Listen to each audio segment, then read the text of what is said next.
एक और वीडियो में आप सभी का स्वागत है बच्चों। तो देखिए आज इस वीडियो में जो है ना हम लोग देखेंगे रासायनिक नाम और रासायनिक सूत्र। इसमें आपका 2 पेज है, यानी आपका एक पेज इधर और एक पेज पीछे है। इतना में जो है ना आपका 5 नंबर फिक्स है। हर साल इतने में आपका 5 नंबर फिक्स होता है।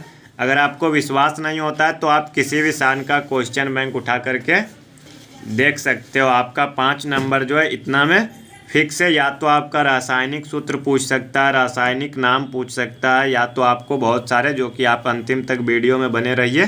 ठीक है, आपका इतना अगर याद कर लेते हो तो 5 नंबर आपका कोई भी रोकने वाला नहीं है ऑब्जेक्टिव में। तो चलिए शुरुआत करते हैं। उससे पहले अगर आप अभी हमारे व्हाट्सएप ग्रुप में ज्वाइन नहीं हुए तो ज्वाइन हो सकते हो। तो देखिए नंबर 1 में देखते हैं चीनी। नंबर 1 में क्या है? चीनी। तो देखिए चीनी का रासायनिक सूत्र होता है C12H22O11, यानी C12H22ONA1। ठीक है, जो कि आपको देखिए एग्जाम में पूछ सकता है कि चीनी का रासायनिक सूत्र क्या होता है, ऑप्शन में दिया हुआ रहेगा। फिर आपका देखिए ग्लूकोज का रासायनिक सूत्र क्या होता है, C6H12O6। हाइड्रोक्लोरिक अम्ल तो HCN। फिर देखिए सल्फ्यूरिक अम्ल H2SO4। नाइट्रिक अम्ल HNO3। उसके बाद देखिए आपका पूछ सकता है एसिटिक अम्ल किस में पाया जाता है, तो ऑप्शन में सिरका में हो सकता है, तो इसका होता है CH3COOH। उसके बाद देखिए इसमें जो है ना 7 नंबर का जो है इसमें आपका 3-4 प्रश्न पूछ सकता है। ठीक है, सबसे पहले तो देखिए कि अम्ल राज का क्या होता है, तो 3CHCN + HNO3 पहला क्वेश्चन। दूसरा पूछ सकता है अम्ल राज किसको कहते हैं, तो एक्वा रेजिया को। ठीक है, आपको ये भी पूछ सकता है कि एक्वा रेजिया में HCl और HNO3 का अनुपात क्या होता है, 3:1। और आप जाके देख सकते हो ये वाला प्रश्न भी अभी तक 2-3 बार पूछा जा चुका है कि इसका अनुपात कितना होता है एक्वा रेजिया में हाइड्रोक्लोरिक अम्ल, और फिर इसका अनुपात कितना होता है। उसके बाद देखिए sodium chloride NaCN, sodium hydroxide इसका नाम होता है कास्टिक सोडा। ठीक है, आपको पूछ सकता है सोडियम हाइड्रोक्साइड का रासायनिक सूत्र क्या होता है, या आपको पूछेगा, ज़्यादातर पूछता है कास्टिक सोडा का क्या होता है, NaOH। उसके बाद देखिए आपको ये नहीं पूछेगा कि सोडियम कार्बोनेट का रासायनिक सूत्र क्या होता है, आपको ये पूछता है धोने वाला सोडा का रासायनिक सूत्र क्या होता है, तो Na2CO3। अभी देखिए आया था ना, जहाँ की बुक में बताया गया था Na2CO2, जो कि हमने बताया था ना कि ऑप्शन में वो गलत दिया हुआ है। ठीक है, अब देखिए अगर सोडियम कार्बोनेट यानी जो धोने वाला सोडा है ना, उसमें हम लोग क्या करेंगे, पानी मिला देंगे। क्या करेंगे, पानी मिला देंगे, तो वो हो जाता है Na2CO3 × 10H2O। अब देखिए एक खाने वाला सोडा भी होता है ना, तो उसको बोलते हैं सोडियम बाई कार्बोनेट। उसको क्या बोलते हैं, सोडियम बाई कार्बोनेट, खाने वाला सोडा NaHCO3। उसके बाद आगे चलते हैं विरंजक चूर्ण। विरंजक चूर्ण जिसको कि बोलते हैं ब्लीचिंग पाउडर, तो इसका होता है CaCNO2। ठीक है, उसके बाद देखिए बिना बुझा हुआ चूना यानी कैल्शियम ऑक्साइड, इसे बोलते हैं CaO। अब देखिए उसमें अगर पानी मिला दिए ना तो उसको बोला जाता है बुझा हुआ चूना यानी कैल्शियम हाइड्रोक्साइड CaOH का (2).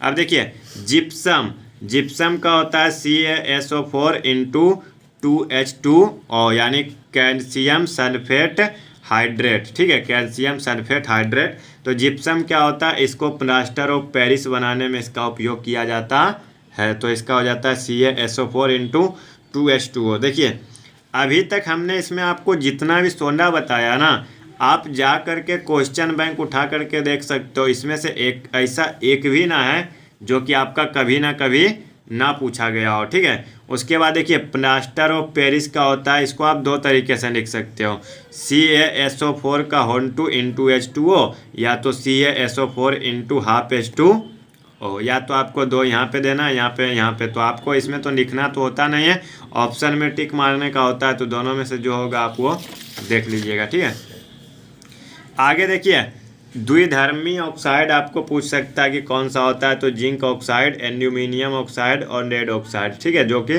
द्विधर्मी का उपयोग करता है, यानी द्विधर्मी जैसा प्रयोग करता है। ठीक है, धातु। अब देखिए आपका जो यहाँ पर ये दोनों है ना, ये दोनों भी काफ़ी बार पूछा गया है। आपको देखिए ये पूछेगा कि कौन सा ऐसा धातु है जो कि कमरे के तापमान पर द्रव अवस्था में होता है, तो धातु पूछे तो पारा। अगर आपका ये इस तरह से दिया हुआ रहे तो Hg लिखा रहेगा। ठीक है, और अगर आपको अधातु पूछे कि कौन सा ऐसा अधातु है जो कि आपको द्रव अवस्था में पाया जाता है, तो ये आपका हो जाता है ब्रोमीन। धातु पूछे तो पारा और आपको अधातु पूछे तो ब्रोमीन। अब देखिए बॉक्साइट जो कि एल्यूमिनियम का अयस्क होता है An2O3 × 2H2O। देखिए बॉक्साइट का रासायनिक सूत्र कम पूछा जाता है, ये आपका ये पूछेगा ना बॉक्साइट किसका अयस्क है या एल्यूमिनियम का अयस्क कौन सा होता है। अब देखिए हम लोग देखेंगे एनकेन, तो एनकेन आपका होता है CnH2n+2, एनकीन का CnH2n, ठीक है। उसके बाद देखिए एनकाइन का होता है CnH2n-2, एनकीन का होता है CnH2n+1। अब देखिए मीथेन, तो एनकेन से मीथेन बना ना, तो एनकेन से मीथेन बना तो मीथ यानी मीथ का होता है 1, तो देखिए C1, ठीक है, तो C1 नहीं लिखे, 2 × 1 2+2 यानी 4 CH4। ब्यूटेन, तो देखिए ब्यूटेन ब्यूट का मतलब होता है 4, तो C4 और H2 × 4 यानी 8 + 2 10, ठीक है।